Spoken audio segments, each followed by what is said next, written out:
بسم الله الرحمن الرحيم نحمده ونصلي على رسوله الكريم عن أبي هريرة رضي الله عنه قال قال رسول الله صلى الله عليه وسلم حق على كل مسلم أن يغتسل في كل 7 أيام يوما يغسل فيه رأسه وجسده أو كما قال عليهم الصلاة والسلام. ابو هريره رضی الله عنه د پیغمبر صلی الله علیه وسلم روایت نقل کړی دا چې هر مسلمان باندې دا لازم ده او ضروری ده چې هفته په ورځو کې ایوا ورځي یعنی د جمعې په ورځي غسل کوي، په دې کې د خپل سار وخته او ټول بدن خې طریقې سره ووینځي. حدیث شریف کې د جمعې د غسل تاکیدی حکم راغلی ده. ایو روایت کې ابو سعید خدری رضی الله عنه روایت ده سازو کې یی چې د جمعې د لپاره غسل واجب ولا لفظ هم راغلی ده، لیکن امت اکثر ائمه او علما د شریعت یغو په نسبت دی دینه اصطلاحي وجوب مراد نه ده، بلکې مقصد هغه تاکید ده، یعنی وجوب نه مراد دی کې تاکید ده. دې مسلې پورا وضاحت حضرت عبد الله بن عباس رضی الله عنه ارشاد نه معلومیږي. څنګه بعض اهل عراق سوال په جواب کې ته فرمایله عراق بعضو خلکو حضرت ابن عباس رضی الله عنه په خدمت کې حاضر شول. هغه نه سوال وکړ چې تو په خیال کې د جمعې المنځ لپاره غسل واجب ده کنه ده. ناغو ته فرمایلی چې مو په نسبت باندې واجب خنه ده، لیکن بده کې طهارت پاکیزګي او ډیر خیر ده. دې لپاره کوم سړی چې د جمعې ورځې غسل وکړي نو یا چو جمعې ولا غسل و نه کړلو نو هغه ګناهګار نه ده، نو یعنی د جمعې ولا غسل دی باندې واجب نه ده، ځکه چې ونه لمبېدلی ګناهګار نه چې ګناهګار نه واجب نه ده. دینه بعد حضرت ابن عباس نو فرمایي چې زه تاسو ته خبره خاين چې جمعې غسل شروعات څنګه وشورو او هغه واقعا ده چې د اسلام ابتدایي دور کې مسلمانان چونکی غریب وو او مهنت به خپل باندې کولو، وړای ولا کپڑے به اچولي، یعنی سکوم دی وخ ولا یا دی میګو دی اورای ولا سکوم وړې دی هغه به دا کپڑے جوړولي، ناغه به چولي مهنت او مزدوري خپل لوس باندې به کولو، په خپل مټو باندې به د شون وړلو د بوجونه به چګولو. نو دی واجب مسجد نبی صلی الله علیه وسلم تانګمو او دی هغه چاتم رټیټو ټول مسجد وړو کغندي چاپر وړو کغندي تلای غندیو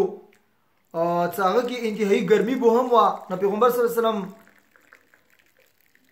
ایوا جمعه څکله ډېر سخت دی ګرمي ولا ورځ وا کله کور نه مسجد ته تشریف وړلو، خلکو هولي دا وکتلو چې دی وړای ولا دا غاټي کپڑے چولي وي او هغه باندې خلیر یعنی ون ربیدلی اغه واجنه څکله مسجد ته د غرولو نو مسجد کې یو قسم ته دخلو ولا بینو ټول د تکلیف او تکلیف رسیدلو. نو پیغمبر صلی الله علیه وسلم ته د بدبو محسوس شولو. نو پیغمبر صلی الله علیه وسلم فرمایلو یا ایها الناس اذا كان هذا اليوم فاغتسلوا، یعنی پیغمبر صلی الله علیه وسلم فرمایي چې ای خلکو څکله د جمعې دا غوري شي نو تاسو غسل کوئ او خو خوشبو او خو تیل لګوي څه چو سره ور سراوي په کور د سوي لګي. ابن عباس رضی الله فرمایي چې دینه بعد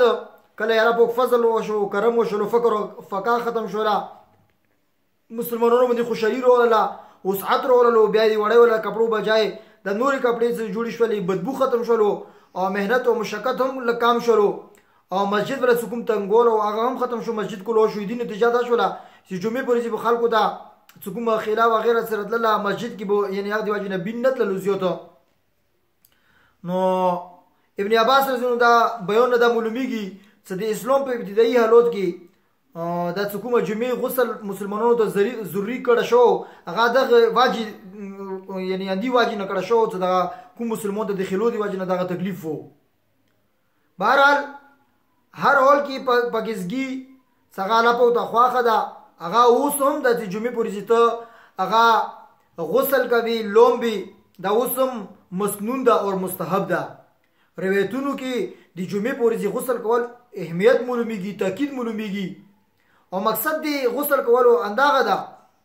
چې سړی زیات نه زیات څه نه لومبي نه کوي هفتې پرې نه ولومبي خیر ده ایوي هفتې یعنی د جمعې په ورځې لمبېدل دا خو د پکور دي، چونکې مسلمانانو په ټیم کې د غاټې کپړې چولې مشقت به هم زیات او تکلیف به مسجد به هم تانګ دی، وجه نه کم از کم هفته کې خوښ کړ د جمعې پورې غسل کول دا ورته راغلی وو. او نن سبا هم کم از کم د جمعې پورې لمبېدل دا پکور دي. کوم سړی چې د جمعې المونځ کوي لکه بعضې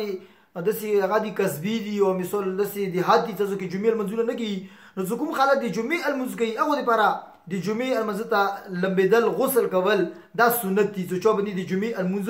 واجب وي. نو د جمعې المنځ ته لمبېدل هغه د سبعي المنځ د جمعې پورې د سبعي المنځ نه بعد ورته پکور دي چې هغه سا ویښته ووینځي یا ټول بدن ښه صفا کړي، بریتونه وډه کړي، نوکونه وډه کړي. نو د جمعې پورې غسل هغه د المیر رختلو نه بعد ده. که یو سړی جمعې پورې غسل جنابت یعنی یو سړی جنابت مثال ورته انزال شوی ده یا یې جما کړي ده دې وجې نه لومبي، نو دا هم بالکل د جمعې دپاره لمبېدل رسي.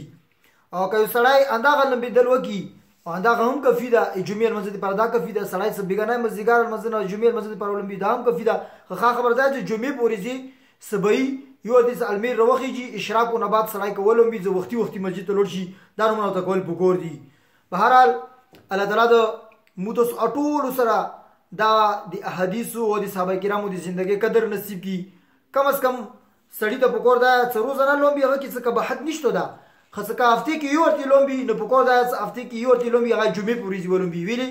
څه جمعې پورې لمبېدل هم سنت دي او هفتې کې یو ورته لمبېدل هم سنت دي. نو چې جمعې پورې ولمبېدلې او هفتې کې یو ورته ولمبېدلې دا دواړه سنت به په دې جمعې کې راجمع شي. الله تعالی د موږ ټولو ته په دې باندې عمل کول توفیق نصیب کړي. آمین برحمتک یا ارحم